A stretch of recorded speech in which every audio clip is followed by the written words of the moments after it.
Bonsoir à tous et bienvenue dans le journal. Voici les principaux titres de l'actualité. À quand la construction du marché d'habitat extension? La question, tout le monde se la pose. Voilà bientôt 8 ans que le marché a été démoli. Et jusque-là, absolument rien n'est sorti de terre.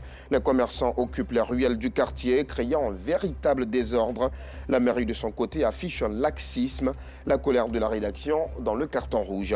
Et puis, les 49 soldats ivoiriens revenus du Mali ont été faits aujourd'hui chevaliers dans l'ordre national. Ils ont été décorés à la place d'armes Ouattara Thomas Dakan de l'état-major général des armées au camp Gallieni à Abidjan.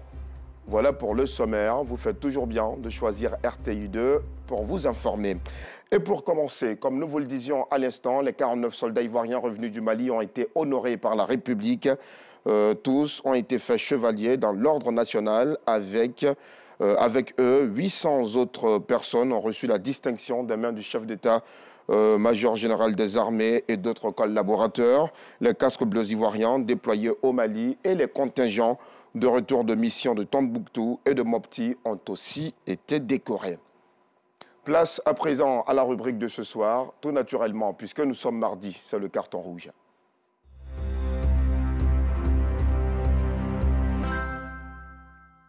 Démoli depuis 2015, le marché d'habitat extension, un quartier d'Adjamé, peine à sortir de terre. Les commerçants, eux, n'ayant pas de solution, ont occupé la ruelle du quartier pour en faire un marché au grand désarroi des automobilistes. Ce marché anarchique est devenu un nid d'insécurité. Des agressions à l'arme blanche y sont fréquentes. Une insécurité qui met à mal la quiétude des riverains. Voilà 8 ans que ce marché est plongé dans une profonde léthargie. La rédaction mécontente sort le carton rouge. C'est un sujet signé Georgette Ido Fofana. Voici ce qu'est devenu le marché du quartier Habitat Extension dans la commune d'Adjamé 8 ans après sa démolition.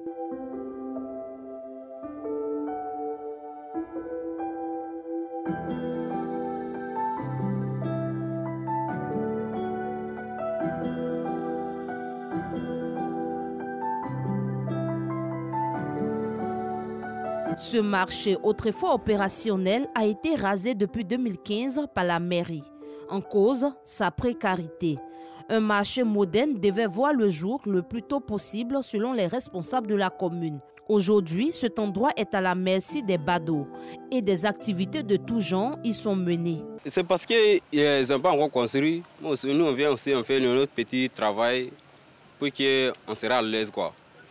Si on voit l'espace pour venir faire les mouvements, que ça ne nous gêne pas. Des années après, aucune brique n'est sortie de terre. En tout cas, rien qui a trait à la construction d'un nouveau marché. Les commerçants, eux, se sont déportés dans les rues et ruelles du quartier Habitat. Ils ont cassé le marché là, on ne nous a pas donné place. Donc on est obligé de s'asseoir sur la route ici. Tout le monde se cherche. Nous, on n'est pas mariés. Nos maris sont décédés, c'est ça on paye, on vend et puis on donne manger à nos enfants. Le problème est qu'on ne nous a pas donné place avant de casser. Donc quand ils ont venu casser, donc nous aussi on est sortis avec nos bagages, on est venu s'installer sur la route ici. Sur ces voies reprofilées pour usage public et transformées en un marché, aucun passage pour les automobilistes. Les quelques rares véhicules qui s'y aventurent finissent par rebrousser chemin.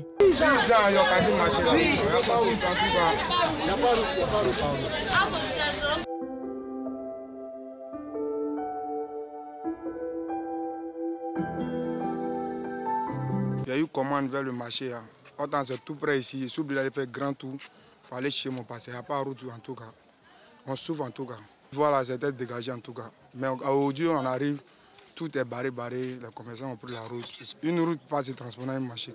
À l'intérieur de ce marché installé de façon anarchique, juste une petite piste réservée aux habitants venus faire le marché.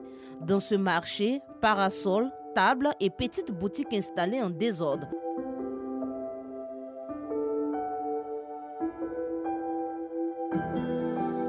À environ 3 mètres du marché, un bac à ordures mal entretenu. Les commerçants constamment malades à cause des odeurs fortes et nauséabondes que dégage cette poubelle. Mais aussi du fait de la présence de moustiques et mouches dans ce marché. Selon des habitants, ces marchés sont même devenus des lieux d'agression à des heures tardives.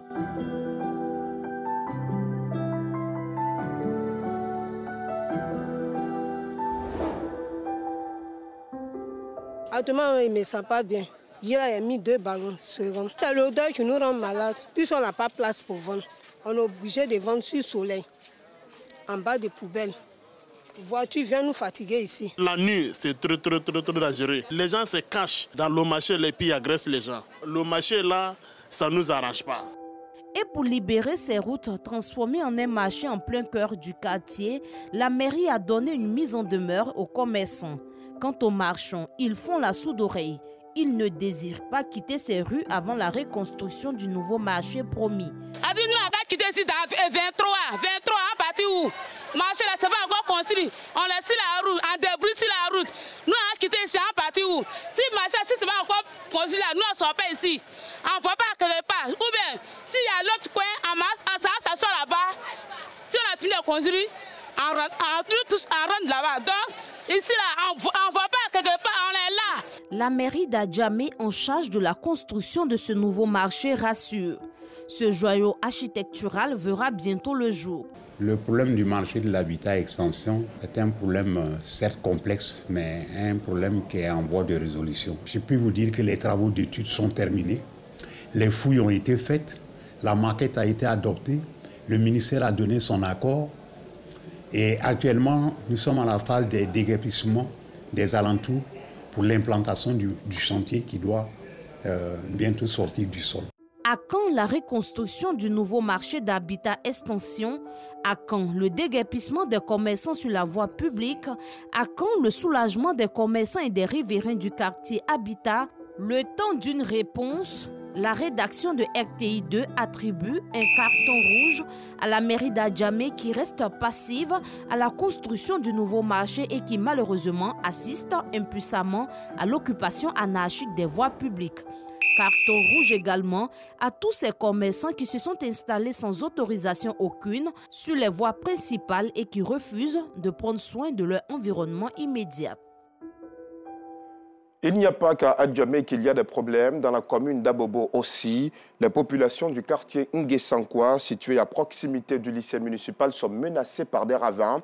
Ces trous sont si immenses qu'ils ont fini par scinder le quartier en deux.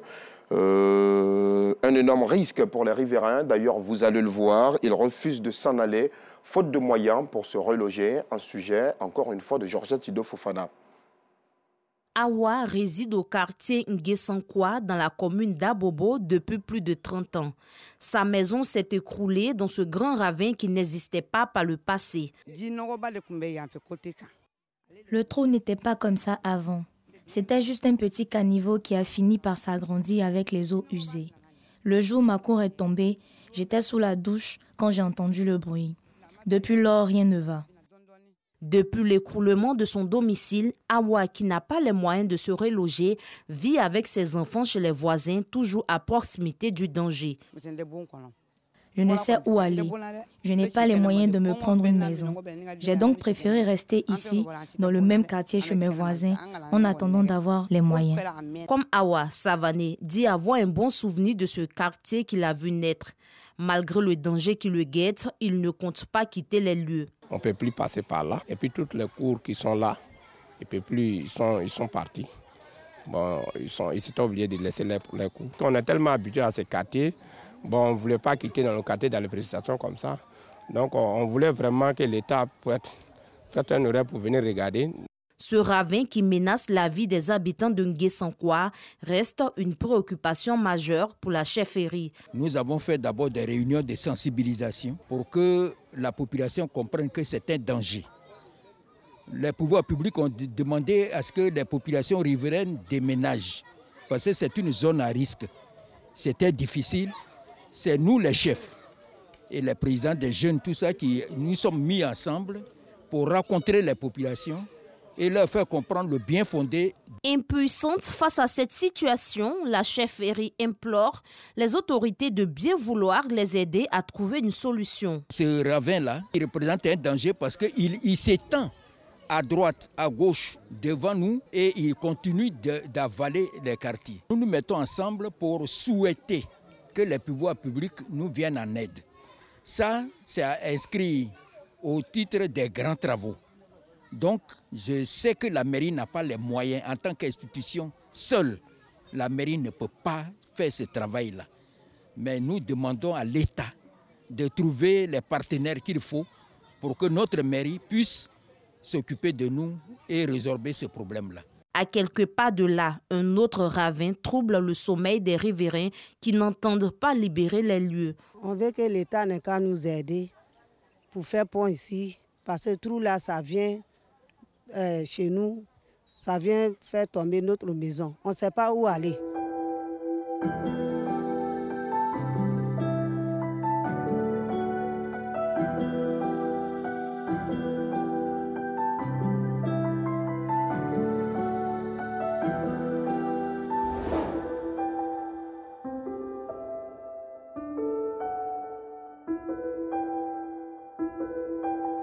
En attendant qu'une solution soit trouvée pour le bonheur des habitants, ces ravins demeurent de véritables dépotoirs.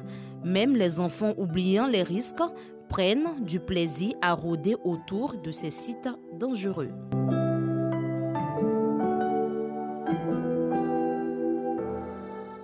Dans la commune d'Abobo, c'est la pénurie d'eau qui inquiète les habitants d'Akekwa.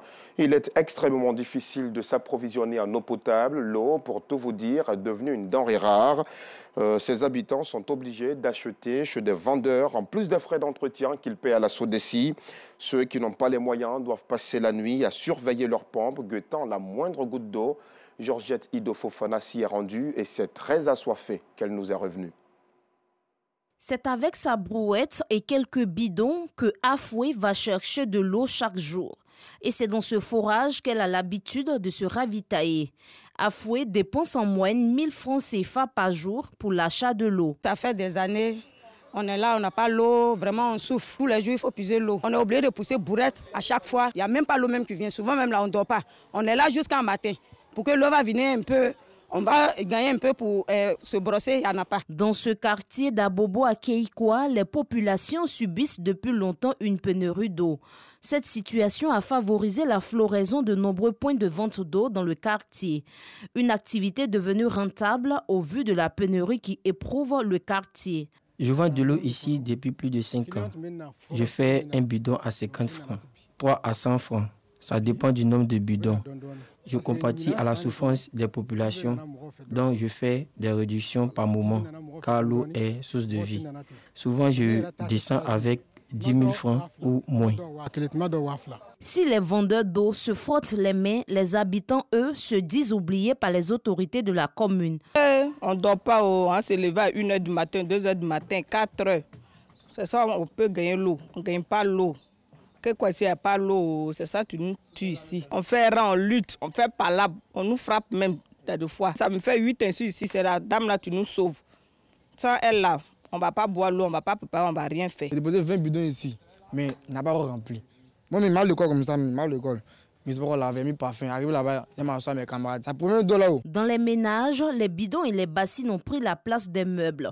La situation devient chaque jour plus difficile à supporter. Nous parcourons des kilomètres. On va même à Kekwa village, des kilomètres pour avoir l'eau. Voilà, mais ici, on n'a pas l'eau. On est obligé d'avoir assez de pots, des bidons, vraiment pour qu'on ait un peu d'eau. J'ai un compteur légalement installé par la SODECI. Je ne fais que payer des frais d'entretien, sinon il n'y a pas l'eau. Tous les jours, il faut parcourir des kilomètres. Et cette fatigue-là, bon, c'est dans ça qu'on est jusqu'à aujourd'hui. Et pourtant, les responsables du quartier ont entrepris diverses actions pour pallier ce problème d'eau. Mais jusque-là, aucune source de satisfaction. Le CNJCI à Bobo a mené des investigations depuis l'année passée auprès du ministère de l'Hydraulique. Nous avons rencontré, nous avons eu des échanges avec le ministère. Et Dieu faisant, on a pu trouver un terrain d'entente, c'est-à-dire de pouvoir la population en citerne d'eau. Et on faisait ce balai-là avec les citernes, bien sûr, de l'ONEP. On le faisait 2 fois par semaine. Et les 2 fois ne suffisaient pas à la population. Face à cette situation qui va de mal en pire, le délégué du CNJCI section Akeikwa en appelle à l'aide. Chaque ménage, selon sa bourse, a une manière particulière d'avoir de l'eau. Il y a d'autres qui vont s'approvisionner avec des revendeurs qui font un bidon à 100 francs. Alors, une famille pléthorique peut payer au moins 3 à 4 000 francs d'eau par jour. D'autres vont à la rivière. Et d'autres, vous voyez un peu cette méthode archaïque que la petite fille a fait tout à l'heure là, qui l'utilise, mais ce n'est pas vraiment de la santé. On voudrait demander à l'État de faire un effort pour pouvoir vraiment soulager la population d'Akeikwa. À Abobo Akeikwa, une seule question habite l'esprit des riverains. Comment se fait-il qu'il y a de l'eau dans les compteurs commerciaux et non dans les compteurs domestiques? Oui, et quelle énigme, ma très chère Georgette de Fofana, certainement que vous nous en donnerez réponse dans un prochain reportage. Dans la commune de Koumassi, la préoccupation des jeunes se trouve ailleurs. Ils sont à la recherche de la cohésion sociale. Les jeunes de la SICOJ ont organisé ce dimanche 22 janvier une cérémonie de retrouvailles. L'objectif est de promouvoir la cohésion sociale pour instaurer l'harmonie entre tous les jeunes du quartier. Plusieurs personnalités y ont d'ailleurs associé leur image. Le reportage de Justin Kwasi, commenté par Joël Gosset.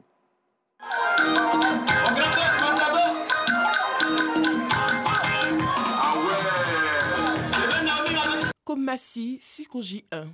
Les jeunes du quartier se retrouvent pour un moment de partage et de convivialité.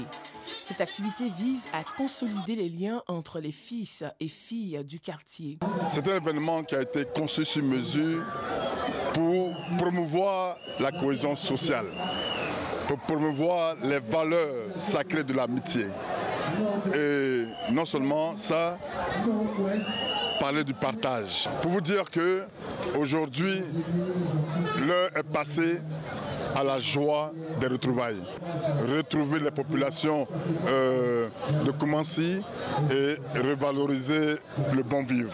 Cette activité, une grande satisfaction pour les participants. Nous sommes reconnaissants aujourd'hui avec cette activité. On se retrouve, c'est un moment de convivialité, un moment de retrouvailles. Vraiment, c'est avec beaucoup de joie qu'on est là ce soir. On compte vraiment participer aux prochaines éditions. Cet événement bénéficie du soutien de plusieurs personnalités. Nous sommes ici en compagnie de mes frères, venus apporter nos encouragements à un de nos frères avec qui on a traversé beaucoup d'années d'étapes. Alors quand il vient être honoré dans son quartier et qui nous convie, c'est avec un réel plaisir qu'on vient. Et on vient retrouver des jeunes, leur dire de ne pas abandonner, de croire, de dire qu'ils peuvent arriver à quelque chose. Des retrouvailles marquées par un partage de repas et des prestations artistiques. Et en sport football, la Mauritanie se qualifie pour les quarts de finale du championnat d'Afrique des Nations. Une victoire, 1-0 face au Mali et les Mourabitounes ont confirmé leur qualification. Prochain adversaire, le Sénégal, le vendredi 27 janvier. Le résumé de cette rencontre qualificative très décisive par Arsène Kwasi et Jean-Sylvain Risso. Composé de seulement 3 équipes, le groupe D n'offre qu'un seul ticket pour les quarts de finale du CHAN. Un billet qui se joue entre le Mali et la Mauritanie. Un derby également ouest-africain que les aigles locaux, finalistes malheureux de la dernière édition, démarrent bien, sans toutefois se montrer dangereux. Le manque d'efficacité sonne le réveil des Mourabitounes en seconde période. Mamadossi profite d'un bon centre pour prendre à défaut le portier malien. Menés, les aigles du Mali essayent bien que mal de revenir dans la partie, mais ni Moussa Koulibaly ni Suleiman Koulibaly ne parviennent à trouver la faille. 1-0, score final. La Mauritanie s'offre le ticket de la poule D pour les quarts de finale et sera face au Sénégal le vendredi 27 janvier. Cette dernière information qui vient justement de nous, qui nous vient de Mauritanie, la justice a fait arrêter aujourd'hui l'ancien président Mohamed Ould Abdelaziz à la veille du procès où il devra répondre d'accusations d'avoir abusé du pouvoir afin d'amasser une fortune immense, a indiqué un de ses avocats. Il devait donc passer la nuit en détention avant l'ouverture de son procès mercredi matin, a ajouté l'avocat. Son arrestation a eu lieu sans incident, a-t-il précisé. En Zambie, un hommage a été rendu à l'étudiant Lemekani Nyirenda. Ce jeune homme de 23 ans, fait prisonnier en Russie, avait été recruté par le groupe Wagner pour combattre aux côtés des Russes en Ukraine. Sa mort en septembre 2022 a suscité plusieurs interrogations. La Zambie avait exigé de la Russie des informations sur les circonstances de sa mort. Selon le groupe paramilitaire Wagner, il est mort en héros. Et un mot de cinéma dans ce journal. Les nominés à la cérémonie des Oscars sont connus. L'Académie des Oscars a dévoilé ce mardi la liste complète. La comédie Everything Everywhere All at Once mène la course avec 11 nominations, suivi des Banshees d'Inisherin avec 9 nominations. Et à l'Ouest, rien de nouveau, tiré du célèbre roman d'Erich Maria Remarque, également 9 nominations. Acteurs, films, réalisateurs, tous ceux qui vont concourir cette année pour une ou plusieurs précieuses statuettes sont donc connus. La 95e cérémonie des Oscars se déroulera cette année, le 13 mars, au Théâtre Dolby de Los Angeles. fin de ce journal, comme toute chose ou tout crié, comme ces êtres chers qui a jamais marqué nos vies. À ces anges partis éternellement, sachez que nous vous aimons. Au revoir.